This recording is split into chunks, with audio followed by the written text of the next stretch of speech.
حضرت امام زین العابدین یہ کربلا کے وہ شخص ہیں جنہوں نے سارا منظر اپنی آنکھوں سے دیکھا تھا۔ اتنے دکھ کسی کو نہیں پہنچے جتنے زینب اور زین العابدین کو پہنچے ہیں۔ سب منظر کھلی آنکھوں سے دیکھا۔ 14 سال کی عمر ہے، بیمار ہیں، تاریخ بتاتی ہے اس کے بعد ساری زندگی حضرت زین العابدین نے ٹھنڈا پانی نہیں پیا۔ جب پانی پینے لگتے تڑپنے لگتے، کہتے مجھے سکینہ کی پیاس یاد آتی ہے، مجھے علی اصغر کا تڑپنا یاد آتا ہے۔ ساری زندگی پھر ٹھنڈا پانی نہیں پیا۔ جب یزید کے دربار کے اندر حضرت امام زین العابدین پہنچے تو یزید نے پہلے تو جو ہے وہ دکھ کا اظہار کیا۔ بعض لوگ یہاں سے یزید کی بریت کا اعلان کرتے ہیں۔ یہاں کسی نے بڑی خوبصورت بات کہی کہ قاتل کی پشیمانی مقتول کی اہمیت کو تو بڑھا سکتی ہے لیکن اس کے دامن سے قتل کے داغ کو نہیں دھو سکتی۔ تو اس نے یہ سب کچھ کیا، یہ بس اس کے ٹسلے تھے جو وہ بہانے لگا، لیکن بعد میں اس نے حضرت امام حسین رضی اللہ تعالی عنہ کے دانتوں کے اوپر جو ہے وہ چھڑی مارنا شروع کر دی۔ تو حضرت ابو برزہ اسلمی صحابی رسول وہاں موجود تھے، وہ کھڑے ہو گئے، اٹھ گئے، بدن کانپتا ہے ان کا، کہنے لگے ظالم ارفع قدیبہ کا، یہاں اپنی چھڑی ہٹا لے، میں نے اپنی ان آنکھوں سے دیکھا ہے کہ کان رسول اللہ صلی اللہ علیہ وسلم یلسمہ، حضور نے ان ہونٹوں کو خود چوما ہے۔ تو یہ کہہ کہ آپ دربار سے نکل گئے اور روتے تھے اور آپ کے بدن پہ کپتی بھی تاری تھی۔ بعد میں یزید نے کہا حضرت غلطی ہو گئی اور یہ میں نہیں چاہتا تھا، بتائیں آپ کی کوئی شرط ہو۔ تو آپ نے فرمایا میری 4 باتیں مان لو۔ ان 4 باتوں میں ایک بات یہ تھی کہ سر حسین اور سر شہیداں ہمارے سپرد کر دو تاکہ ہم کربلا جا کے ان کی تدفین کر سکیں۔ دوسری یہ تھا کہ ہمیں مدینہ حفاظت سے پہنچا دو۔ تیسری شرط یہ تھی کہ مجھے جو ہے وہ جمعے کا خطبہ دینے کی اجازت دو آج دمشق جامع مسجد کے اندر۔ چوتھی بات آپ نے یہ فرمائی کہ قاتلان حسین جو ہے وہ میرے سپرد کرو۔ اس نے کہا ہاں کون ہے قاتل حسین کا؟ لوگوں نے کہا خولی ہے۔ خولی نے کہا میں نے قتل نہیں کیا، یہ سنان بن انس نخی نے کیا ہے۔ سنان بن انس نخی کو کہا ہاں تو بتا، کہنے لگا میں قتل کیوں کرنا تھا، یہ تو شمر ذی الجوشن نے کیا ہے۔ شمر ذی الجوشن کو کہا تو بتا، کہنے لگا میں نے قتل نہیں کیا، میرا کون سا حسین نے کچھ بگاڑا تھا، قتل اس نے کیا ہے جس کی حکومت کو خطرہ تھا۔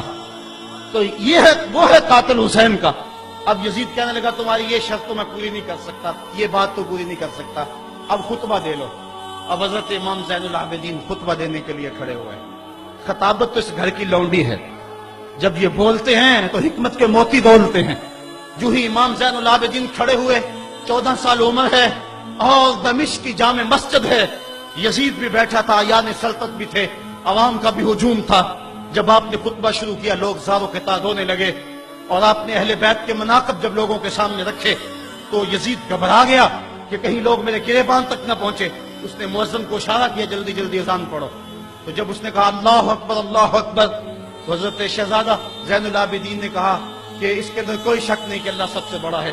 جب شہادتین کا کہا اشہد ان لا الہ الا اللہ، حضرت امام زین العابدین نے اس کے جواب کے اندر کہا ہاں ہاں اللہ کے علاوہ کوئی معبود نہیں ہے، اس کی گواہی ہم نے خون سے دی ہے، ہم نے اپنے لہو سے دی ہے اس کی گواہی۔ اور پھر اس کے بعد جب اشہد ان محمد رسول اللہ پہ لفظ آئے تو حضرت امام زین العابدین نے کہا یزید دیکھ اب اذان کے اندر تیرے نانے کا نام ہے یا میرے نانے کا نام ہے؟ آج بھی منبر پہ میرے نانے کا نام ہے۔ تو یزید مر گیا، اس کا نام مر گیا، اس کا تشخص مر گیا۔ حسین کل بھی زندہ تھا، حسین آج بھی زندہ ہے، حسین کربلا کے تپتے ہوئے ریگزار میں بھی زندہ تھا، کوفے کے بازار میں بھی زندہ تھا، اور دمشق کی جامع مسجد میں بھی زندہ تھا، مدینے میں بھی زندہ، مکہ میں بھی زندہ، کابل میں بھی زندہ، کندھار میں بھی زندہ، قلعہ جنگی میں بھی زندہ، تورا گورا میں بھی زندہ، موصل میں بھی زندہ، بغداد میں بھی زندہ، غزہ کی پٹی میں بھی زندہ، فلسطین میں بھی زندہ۔ آج حسین کی زندگی اور حسین کا باقپن دنیا کو بتا رہا ہے، بش کو بتا رہا ہے تیرے منہ پہ تماچا حسین مارے گا۔